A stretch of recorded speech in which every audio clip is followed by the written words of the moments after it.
Okay, so now we're going to talk about buying property in Ireland.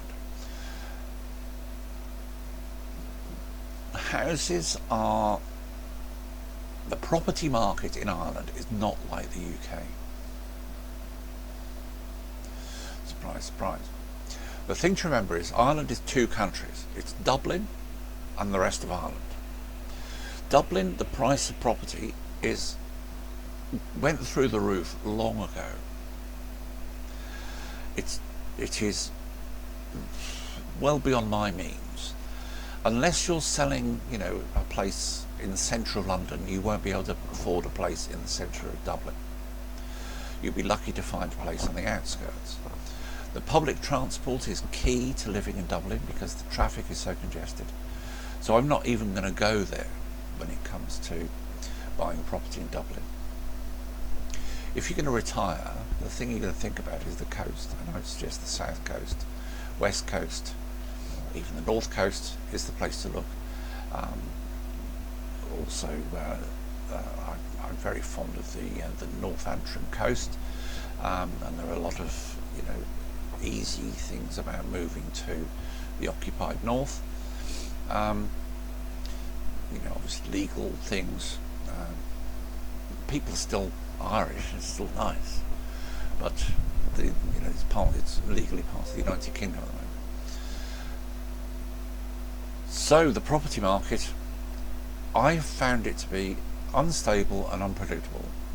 My cousin bought a house in Cormashirry for I think €500,000, which the similar house I looked at was 200,000, because he bought it during the Celtic Tiger. The company actually built it. But I mean, he's done well out of it in terms of rental and all the rest of it, so I don't think he's complaining. He's not planning to sell it anytime soon. The property markets generally are a function of the strength of the local economy, and at the moment the strength of the local economy in Ireland is very, very good. People are moving back to Ireland and to Ireland for the first time, so there is a huge demand for property. The people who are moving back are not becoming farmers, they're becoming technologists, working in big pharma, working in IT, working in all sorts of very, very well paid, modern, technologically advanced jobs for which they got, PhDs, master's degrees, etc., etc. So the idea that you can go back and buy a kind of, hovel for a couple of thousand, go to Romania or something.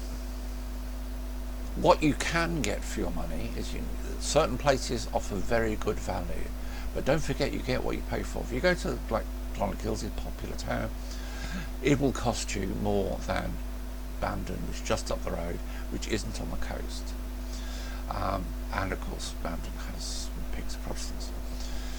So if you're looking for, if you just want a kind of holiday home type of thing, a second home, go west, young man, young woman.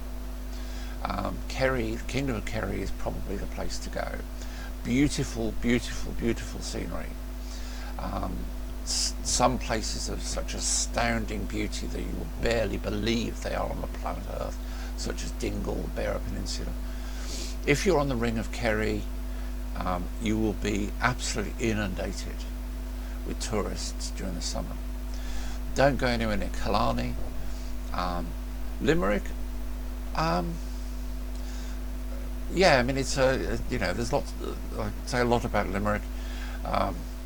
Not my favourite city. I found it a little bit kind of suburban or whatever, except for the University of Limerick, which is beautiful.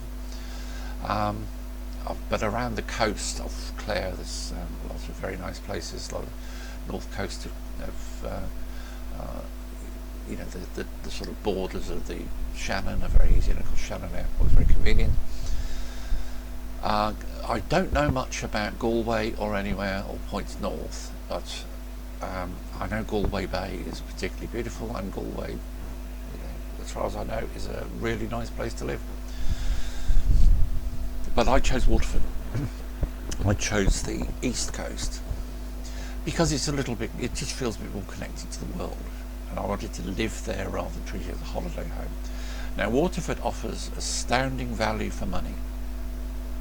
Considering it's a city with all the facilities of a city, it's astounding value for money. I bought a place for €130,000, which at the time was just over £100,000. It's now gone up to €155,000, and the pound has dropped against the euro, so I've done very well on it. It was rented out. It wasn't rented out for as much as you might think because it had a sitting tenant. But when I move into it, if I live there for 2 years, I can then move out and put it on the market as a market rent. A lot of places in Ireland have rent protection zones, so you are very limited as to how much you can increase the rent. And if a previous landlord has not done their job and put the rent up every year, you could buy a place with a sitting tenant, like I did, and they're not paying very much. But he's a nice guy, and he always pays the rent on time, and he looks after the place, so it doesn't bother me. Most of the rent I've received over the last couple of years, I have put back into improvements. I've upgraded the heating, a lot of repairs. I have completely refurbished one of the bathrooms, which was in a terrible state. So, it's now worth 155. I probably put, what have I put in with legal fees and everything? I probably put maybe 10 grand into it and got 25 grand back, provided I live there for 2 years. So the process of buying in Ireland was a little bit different from the process of buying in England. The process of buying in England is you go into an estate agent, you look at a place, and then you sort of haggle with them about the price, and they try and persuade the seller to sell for less and try and persuade you to offer more, although really the estate agents just want a deal done. In Ireland, it's much more formalised. The estate agents are known as auctioneers, and most things are sold by some sort of process of auction. In my case, I was the only bidder, and I bid the asking price. You bid the asking price? Well, you'll find that the asking prices in Ireland are what the auctioneer believes the place is worth, and unless you found something wrong with it, or you got some kind of leverage, or the seller is really desperate to get out, you will have to pay at least the asking price. Sometimes people pay more, occasionally people pay less because the auctioneer has been a bit kind of had a rush of blood. But don't be surprised if you end up paying the asking price. I know, nobody pays the asking price in England. Kirsty Allstott would be turning in her very pleasant house. Then you have to give the estate agent, the auctioneer, a deposit. Now this deposit is returnable, but the idea is to show how serious you are. You pay them several €1,000 as a deposit. I think it's 5% is the norm. Right, so yeah, you bought it. It's not binding. The seller can change their mind, you can change their mind, and you get the money back. And the money goes towards the price. Then you have to find yourself a solicitor. Now what I did was, because I'd already got myself a bank account in Ireland with AIB, which was a lot of bother. I had to turn up there in person, I had to show various documents, including a bank statement, which had my full name on it, John Patrick Murphy. They wouldn't accept JP Murphy or John P. Murphy. And it just took a whole load of hassle to get the bank account. And I told the manager of the branch that this bank it was easier to rob this bank than it was to open an account there. He said, oh, I hope you don't want to do that. No, I don't want to do that. I just want an account. So anyway, I actually thought, well, why don't I phone this bank and ask them, do you have anybody you recommend? And they said, yeah, we have this panel solicitor who represents us in property transaction, and passed me on to this very nice lady who had a one-woman firm. For some reason I don't quite understand. I always prefer female lawyers, because they, I don't know, I'm being very sexist here, they are more pragmatic, less gung-ho, but that's not fair. It's just a prejudice on my part.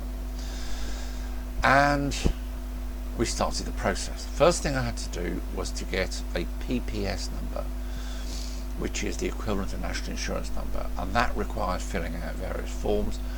You can get one as a non-resident if you tell them that the reason why you want it is because you want to buy property. You can't pay taxes in Ireland unless you've got a PPS number, so yeah, they want you to get one.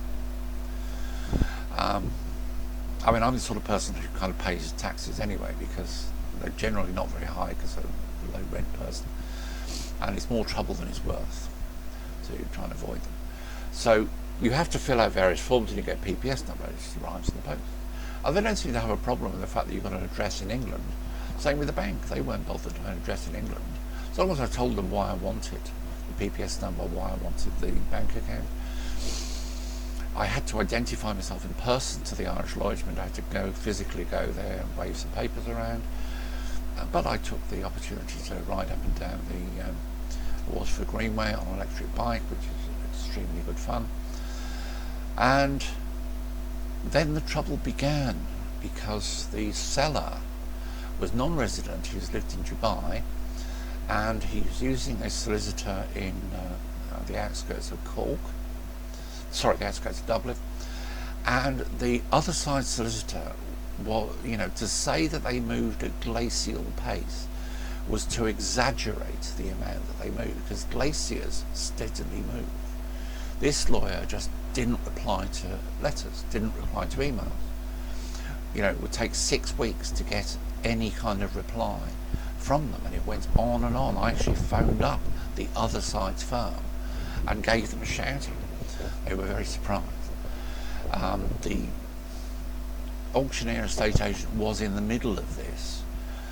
I mean, I said that, could you not persuade your client to switch to another firm who are a bit more jacked up? And she said, yeah, but I mean, they're all like this in Ireland. They are all like this. They are all slow. There's no urgency about anything. So the fact that it takes 6 months to do a simple cash sale,